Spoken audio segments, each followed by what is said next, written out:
Vanilla World of Warcraft is full of amazing quests, epic storylines, memorable characters, and adventures that take you across the entire world. But let's be honest, not every single quest is all that great. Some of them are genuinely annoying to do, whether that's spending hours camping a spawn, escort quests that seem designed to fail, or being sent across the world several times in a row for practically no reward. Vanilla definitely had its fair share of quests that made you really question why you were putting yourself through this. And today I wanted to do 10 of my personal worst quests in Vanilla World of Warcraft. These are quests which I remember for all the wrong reasons, and are quests which often make me think, am I going to really do this one again, or is there just an easier way to do this which I've clearly missed out on? At this point in time I've leveled over a dozen characters through Vanilla, including some on Hardcore, so I'd say I've got a pretty good amount of experience with questing in this game, and it's something which I really still do enjoy doing. And what makes a bad quest isn't necessarily just something having a low drop rate. There's plenty of quests like that. The truly bad quests in this game go above and beyond that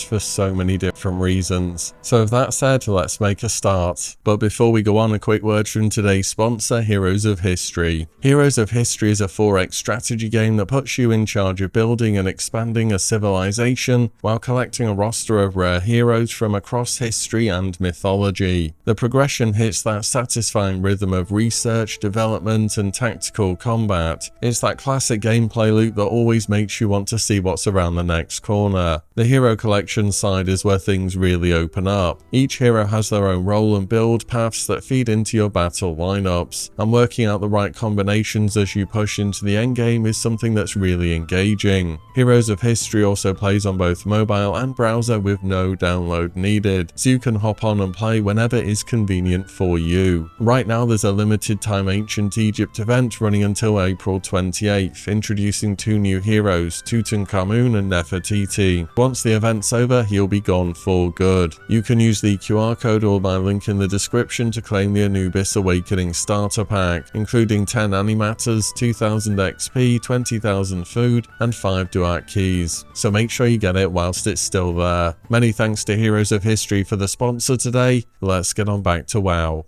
We're starting off with a quest in Ongoro Crater, which at a first glance is very straightforward on paper, but in practice it's always come across as really annoying to complete, and that is the quest Beware of Pterodax. This quest is very simple, it just has you kill a bunch of pterodax all across Ongoro Crater. The regular pterodax for some reason are bizarrely difficult to find. There are a number of them that roam across the center of the zone, but I nearly always find myself coming up short on this quest and having to go out of my way to find the last few. Often the areas with the crystal pylons contain a few normal pterodax for you to finish off, but if someone's been there before you, I swear these things have a really long respawn timer. Overall it's not too terrible of a quest, but one which I don't particularly enjoy going through time and again. And number 9 is the Annals of Darrowshire. The Annals of Darrowshire is part of a longer quest chain involving Chromie and the Redpath family. And whilst this is one of the more interesting quests in the game from a lore perspective, this particular step can be frustrating for a very specific reason. Your task is to find the Annals of Darrowshire, a book located inside of Underhull City. It's simple enough, you go into the building in the center without aggroing all the undead outside, and then you realize there are actually a lot of book spawns in this building, and when you click on the wrong book it would spawn up to 2 level 56 guardians that applied a stacking debuff, and at maximum stacks it would reduce your stamina and strength by up to 100. So if you're playing a melee class that can't get rid of this debuff, it was genuinely horrible. These mobs were just an obstacle and a failure point if you click the wrong book. Here's the thing about this quest which I didn't actually realize for the longest time. The correct book has a different coloration to the wrong ones, although it can be quite subtle and difficult to see. Another problem is that sometimes the correct book just hasn't spawned inside of the room, and you just have to randomly click wrong book, spawning these annoying enemies that stack up this debuff on you until the correct one spawns in the room. Unless of course somebody else comes in the room, sees the book first, takes it and leaves, because I mean it's a quest item on the floor, only one person can pick that up at once. I swear sometimes I've spent 15 to 20 minutes in here because I didn't realize that there was a book that was a different color to the others, and I was just clicking the wrong ones for ages. I do know now, but it can still be annoying to get the correct book to spawn. At number 8 we have Rescue 00X17TN. This is of course part part of the absolutely infamous chicken escort quests in vanilla World of Warcraft, and the one I'm picking out for this is the one in Tanaris, because on any given day the chicken quests can be quite difficult, but this one especially I find has the most challenging combat encounter. The first ambush you have is the particularly difficult one. It will spawn 3 scorpids that attack both you and the chicken. The problem here is that there are nearby mobs that can very easily chain pull, and you suddenly are fighting 4 or 5 enemies,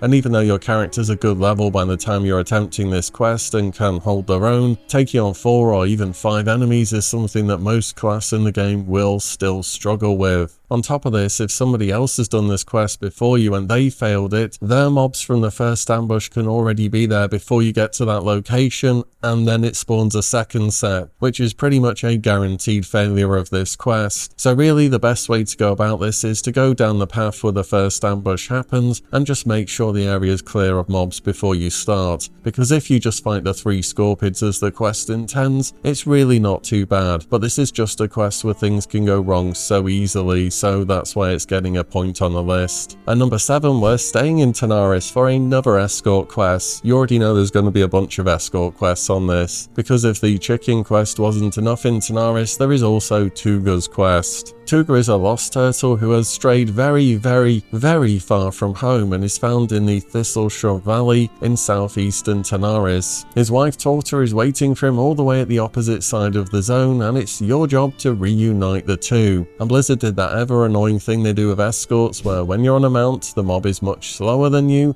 and when you're running it's a little bit faster. Often I just do this quest on foot because you're inevitably going to be pulling a few more enemies while you're going across the zone, and if you're on a mount you constantly have to stop and start, which is just more annoying than running. So that means I'm running across the entire zone of Tanaris, and wow, Tanaris is a really big zone. The rewards from completing the quest aren't even that great either, considering how long it takes. And if you're ever feeling particularly brave, you can start Tuga's quest, go all the way to the east, start the chicken quest, and then go north, because both of them have a pretty similar handing point. I've done that one before, just maybe don't do that if you're on a PvP server, because I can only imagine the psychological pain from getting ganked at the end of 2 escort quests after running for so long. At number 6 we have Call of Water. So class quests in vanilla are generally pretty amazing. They give your class identity, they send you on meaningful journeys, and they reward you with iconic abilities or items. And most of the Shaman Totem quests are also pretty good. Apart from Call of Water, this is a quest shamans could start as early as level 20 to obtain their water totem. The problem with this quest is just how much travelling was involved. Now sure, by level 20 you do have Ghost Wolf, but still it is going to be a lot of extra running. Most of the quest takes part in the Barrens, which is already fine, you're going to be around there at level 20, but the particularly annoying bit is when it randomly sends you over to halfway down Silver Pine Forest to kill a few water elementals. Because of this, oftentimes people leveling Shaman will leave this quest till a bit later, but they can bundle it up with doing something important like a run of Shadowfang Keep for instance. Or then again, the water totem is more supportive for groups rather than being good personally, so sometimes people don't even bother until they're a way higher level, and maybe until they've even got their mount. Nevertheless, out of all the class quests in the game, I think Call of Water deserves a spot here. At number 5 we have Free from the Hold. Okay, this will be the last escort quest, they just deserve many spots on a list like this. Escorts already have a bad reputation, but this one for me is just the absolute worst. This quest is started at Northwatch Hold in the Barrens, a heavily fortified Alliance outpost in Horde territory. Your objective is to rescue a high elf prisoner locked in one of the towers and then escort him over to Ratchet. The challenge in the first place was even getting to this NPC, as Northwatch Hold is super dense with enemies, and once you get to the quest location and start it, he just wanders off on his merry way, and you have to hope that things haven't respawned. The problem is in Northwatch Hold there are both tons of ranged and melee enemies. Sometimes a ranged enemy will aggro the NPC and he will go running over to them, and in that process process he will pull a few more things at the same time, and this quest happens at a really low level, and when you're at a low level you just don't have many of your class's strongest abilities yet, so you can really struggle to fight off several enemies at the same time. On top of that, if somebody else has already started the quest, it takes absolutely ages for them to complete it and get all the way back to Ratchet. You even have to go through the pirate camps along the coast, which are also super densely populated, although there is usually enough other horde players around to help clear things out. Nevertheless, Free from the Hold is always a quest where it feels as though you're one bad pull away from failing. At number 4 I have Gorenzo's Orders. This quest started with Piznik, a goblin working in Windshear Crag Mine. You need to protect him whilst he mines a mysterious ore and watch out for kobold threats, so an interesting enough idea for a quest. The problem is, however, the amount of enemies that spawn for this quest is genuinely insane. Again, this is another quest at a relatively low level, so you're not going to have all your best abilities yet, but you'll face 3 waves of enemies. The first wave is 3 melee mobs, the second is 2 casters and 2 melee, and the third is 3 melee mobs plus a mini boss type mob that can buff the others, and there's only a small bit of downtime between each wave depending on how fast you're clearing things out. The actual level recommendation for this quest is also very low, and it's not shown as an elite or a group quest, but it absolutely feels like one. For the level you pick this quest up, it probably is one of the most difficult quests in the game, and if things go wrong and you have to run, well, you're inside a cave which has super fast respawns, so you essentially cannot escape once you begin this quest. You either finish it or die trying. I mean, you just have to look at comments on Wowhead for this quest. People are warning how hard it is and to never start this quest on hardcore. It's a quest that consistently catches players off guard.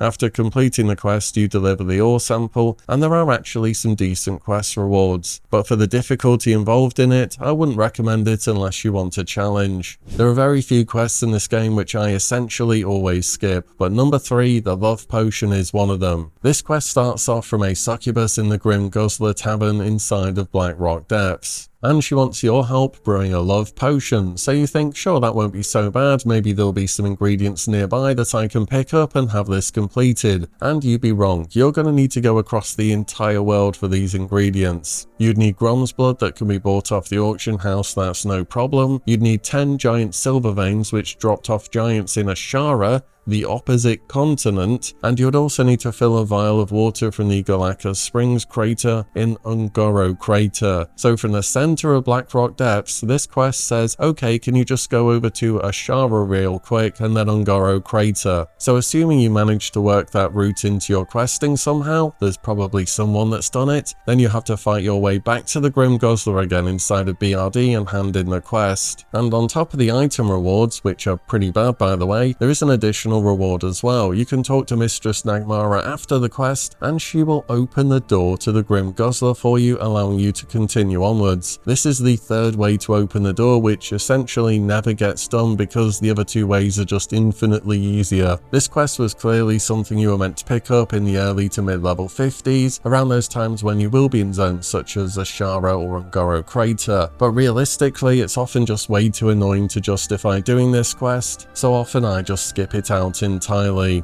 And number 2 is a quest that involves some of the most travelling in vanilla World of Warcraft, and travelling itself isn't a bad thing. There's the quest with Lincoln in Ungoro Crater for instance, which I think's great because it tells a good story and has good rewards. This quest, however, not so much. And this is the quest Sweet Amber. So the quest starts off with Grimboo's Thunderbrew, a dwarf in Westfall. He wants your help making a special brew of ale, and for this he's going to need you to go all across the world, multiple times. First of all, you need to go over to Stranglethorn Vale for some holy water. You don't actually have to be on the quest to do this, you can just go and pick this up whenever, so that one's not necessarily too bad. The second quest step requires 3 sacks of grain. One of them's in the hinterlands, one's from Swamp of Sorrows, and one's from Tonaris. You get those, go all the way back to him again. Third step requires a true silver bar. That one's easy, you just buy it off the auction house. The fourth step requires you to hunt for a sycamore branch from a rare spawn roaming mob in Feralus, so you go over to there, get that, go back to the NPC again, and then the 5th and final step requires a charred oak branch from Searing Gorge. So you go over to Searing Gorge, get that, and then go back to Westfall again. So you're going from Westfall, Stranglethorn, back to Westfall, Hinterlands, Swamp of Sorrows, Tanaris, back to Westfall, Feralus, back to Westfall, Searing Gorge, back to Westfall. There are multiple high-level steps, obscure items, rare spawning mobs, and at the end of this epic questline, you get Thunderbruise Boot Flask, a trinket that does 50 fire damage every second to enemies in front of you for 5 seconds, and it has a 30-minute cooldown. I mean, if you're a tank, it's actually not bad to use occasionally if you're doing big pulls, but you're going to be getting better trinkets from significantly easier quests. I think the combination of the amount of travelling you have to do in the quest reward make this a quest which I know I have done exactly once, and I don't think I'll be doing it again, you know. If you've done a lot of questing in vanilla World of Warcraft, you should actually have a pretty good idea which one is going to be at the #1 spot, because it is so absolutely awful it is infamous. This is the quest Mother's Milk from Ragged John in the Burning Steppes. He wants a sample of Mother Smolderweb's poison, which is called Mother's Milk. It's a debuff that gets used during the fight by the spider, and the quest objective is simply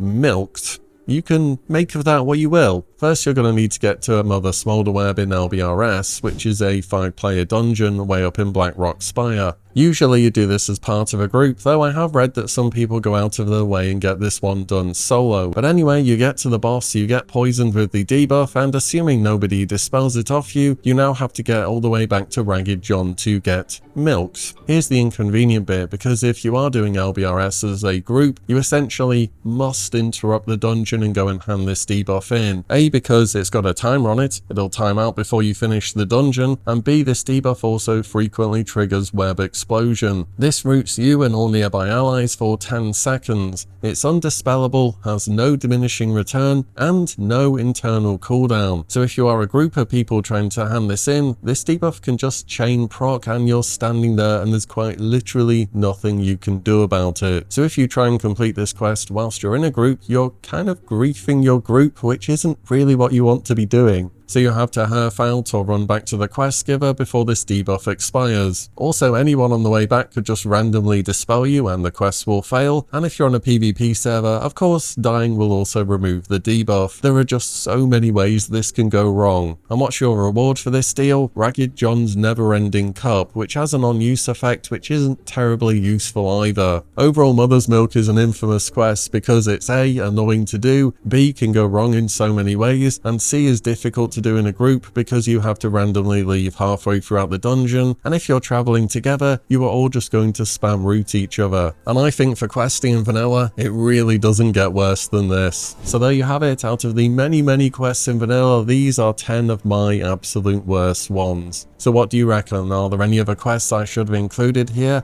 Or do you actually enjoy doing any of these quests perhaps? Let me know in the comments down below. And with that said, as always, thank you all so much for watching and listening in, and I'll see you all in the next one very soon.